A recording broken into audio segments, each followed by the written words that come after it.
Hello साथियों, एक बार फिर से स्वागत है आपके अपनी YouTube channel vertex study life में। आशा करते हैं आप सब स्वस्थ होंगे, मस्त होंगे और अपनी पढ़ाई कर रहे होंगे। तो साथियों, फिजिक्स आप लोग पढ़ रहे हैं और फिजिक्स में एक टॉपिक है किरचॉफ का नियम।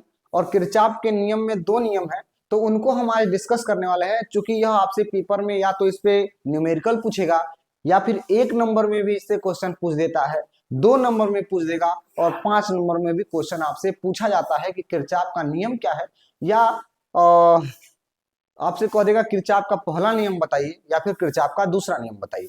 तो हम कैसे इसको सॉल्व करेंगे, कैसे हम इसको हल करेंगे, तो उसके बारे में हम चर्चा करने वाले हैं। और इसको देखने से पहले अगर आप चैनल पर नए होंगे तो भाई चैनल को सब्सक्राइब कर दीजिएगा, लाइक कर दीजिएगा, जिससे हम लोग को भी मोटिवेशन मिले और आप लोगों के लिए अच्छी से अच्छी वीडियो ले आए। किरचॉफ का नियम बहुत ही बड़ा नहीं है, बहुत ही छोटा है। बस आप इसका पहला नियम तो बहुत आसान है, लेकिन दूसरा नियम में कई बार बच्चों को तकलीफ होता है कि सर समझ में नहीं आया है। तो उसको हम आज समझाने का आपको प्रयास करेंगे। देखिएगा, किरचॉफ नाम के एक वैज्ञानिक थे जिन्होंने सन 1842 ईस्वी में एक नियम, धारा को प्रवाहित होने का एक नियम दिया।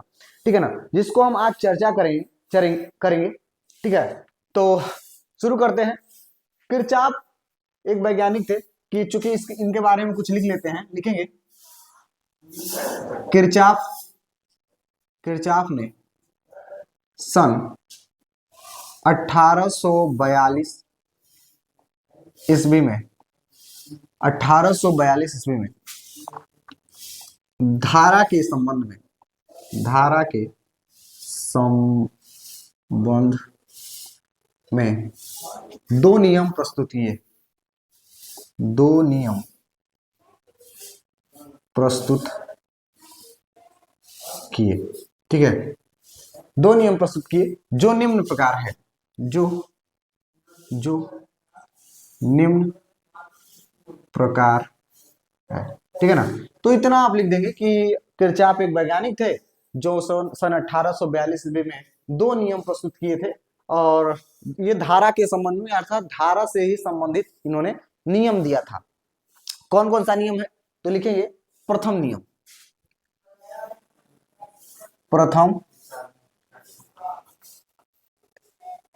प्रथम नियम।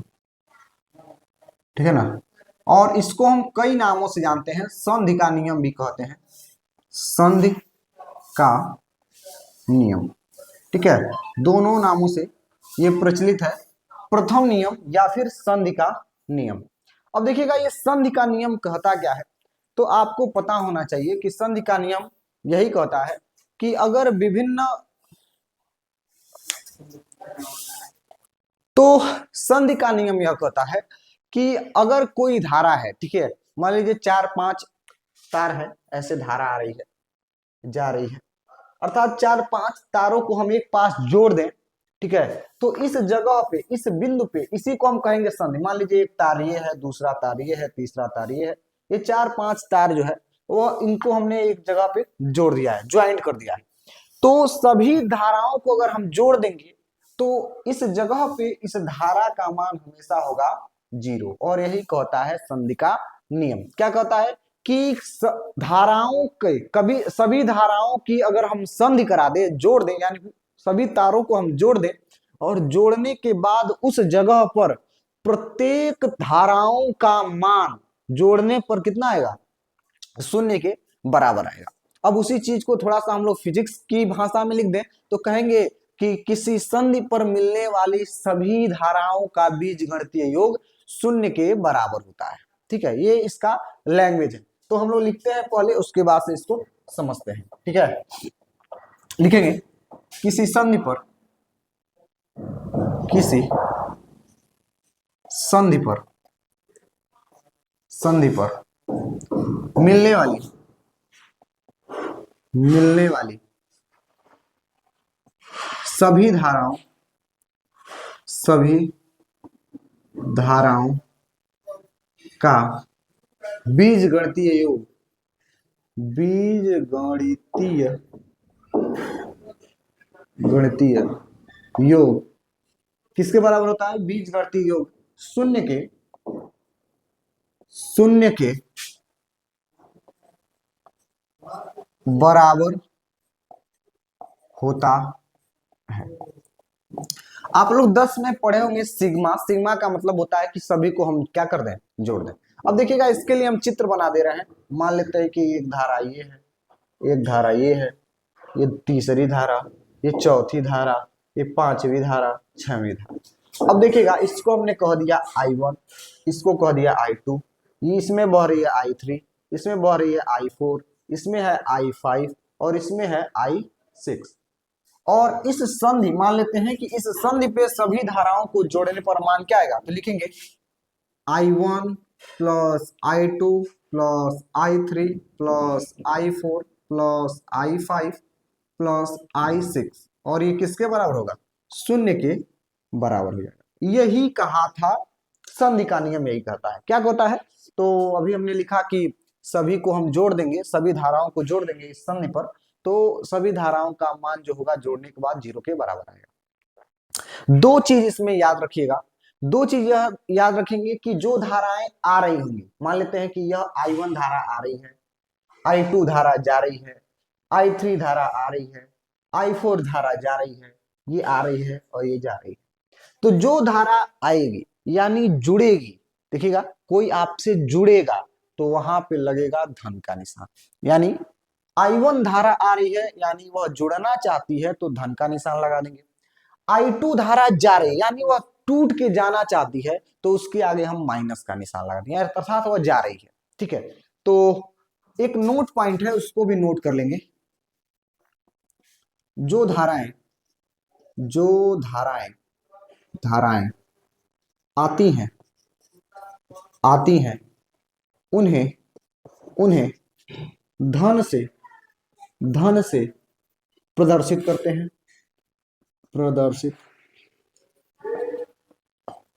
हैं तथा जो धाराएं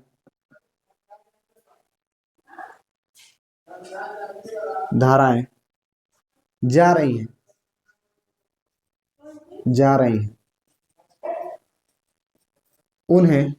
उन्हें ऋण से प्रदर्शित करते हैं, ऋण से प्रदर्शित करते हैं। ठीक है, अर्थात अब मान लीजिए इसमें हमने डायरेक्शन दे दिया है, तो जो धाराएं आएंगी उनको धन से प्रदर्शित कर दीजिए। अब डायरेक्शन देने के बाद क्या हो जाएगा, I1 देखिएगा I1 धारा आ रही है तो प्लस का निशान, और I2 धारा जा रही है तो उसके आगे कैसा निशान लगा देंगे, माइनस का। I3 धारा आ रही है तो उसके आगे प्लस का, I3। इसी तरह से I4, I5 और I6, और ये किसके बराबर हो जाएगा, 0 के बराबर हो जाएगा। ठीक है, इतना याद रखेंगे। और एक चीज और आप MCQ के लिए अपने याद कर लेंगे कि जो धारा का प्रथम नियम है अर्थात किरचॉफ का पहला नियम है, वह आवेश संरक्षण के नियम को प्रदर्शित करता है। तो आप यहां पे लिख लेंगे कि यह आवेश संरक्षण के नियम को प्रदर्शित करता है,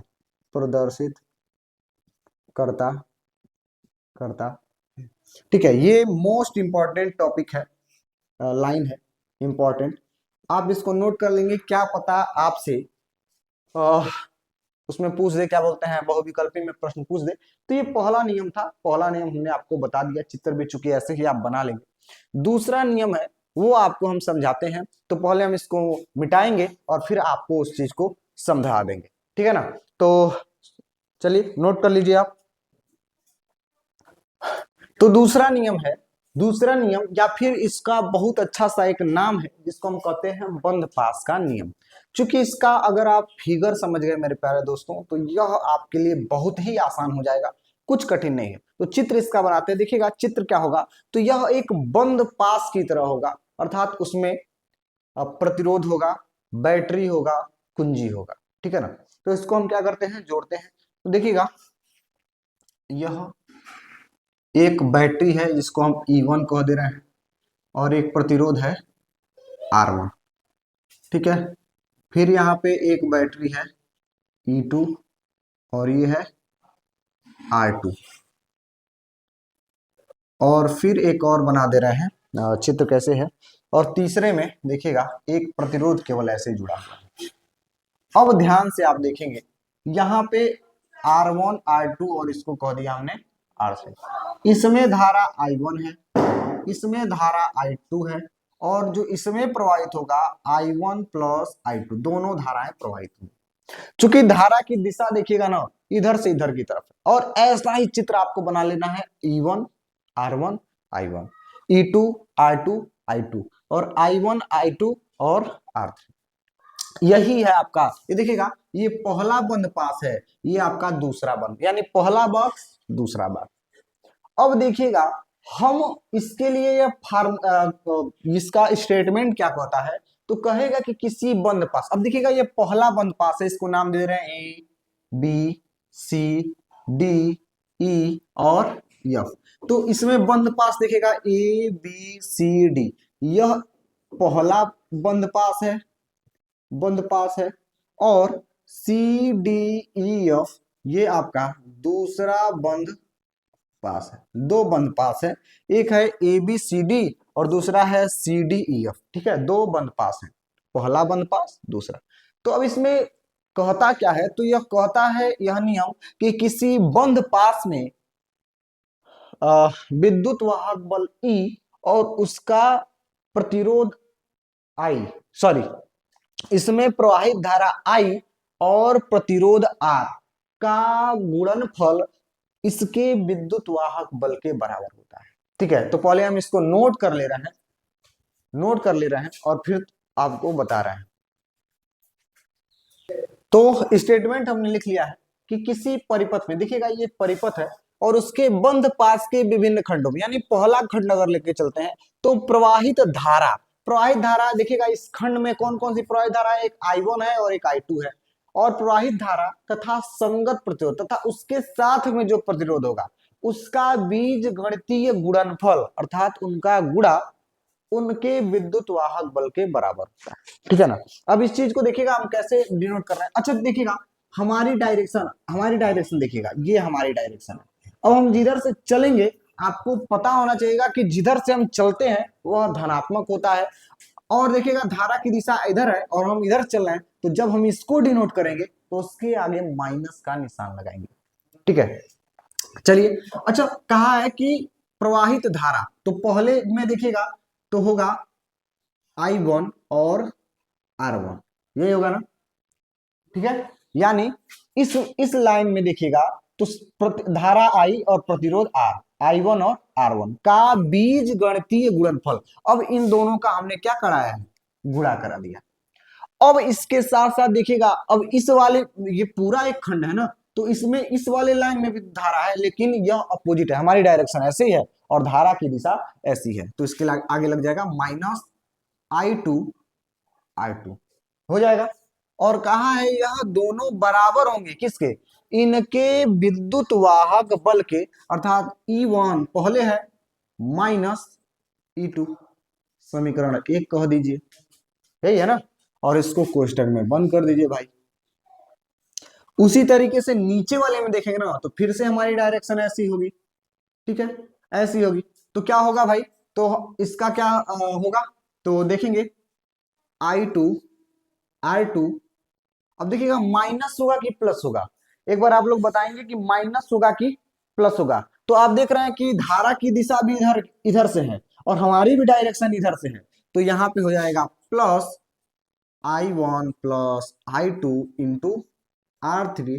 और इस वाले खंड में देखेंगे ना तो एक ही विद्युत वाहक बल E2 लगा है, तो बराबर हो जाएगा E2। ये आपका दूसरा खंड, ये हो गया समीकरण 2। और यही दोनों है, बहुत ही आसान है कि अगर आप इसको समझ गए, इसके डायरेक्शन को समझ गए, तो इसको लिखने में क्या है, देखिएगा जिस लाइन को हम लेके चलेंगे ना ऐसे हम चल रहे हैं, मान लीजिए B से A से C से D, तो B से A तक पहुंचने में देखिएगा धारा I और R इन दोनों का गुणा कर दिया। ठीक, और फिर से देखिएगा C से D जा रहे हैं, तो देखिएगा कि इसकी डायरेक्शन इधर है और हमारी डायरेक्शन C से D की तरफ है, तो होगा माइनस I2 R2 लिखा गया है बराबर। और इन दोनों में देखिएगा दो को विद्युत वाहक बल, एक E1 है और एक E2 है, तो E1 हमारे डायरेक्शन के अनुसार सीधा जा रहा है तो प्लस में है, और E2 हमारे डायरेक्शन के विपरीत है तो -E2, ठीक है ना। उसी तरह से दूसरा भी है। तो ये दूसरा नियम था, चूंकि थोड़ा सा टफ है, आप इसको 2-3 बार प्रैक्टिस कर लेंगे तो आपको समझ में आ जाएगा। तो आई होप वीडियो आपको अच्छी लगी होगी। अगर अच्छी लगी है तो भाई वीडियो को लाइक कर दीजिएगा, चैनल को सब्सक्राइब कर दीजिएगा। मिलते हैं अगली वीडियो में आपके साथ व्हीट स्टोन सेतु को लेकर और मीटर सेतु को लेकर। तो जय हिंद, जय भारत।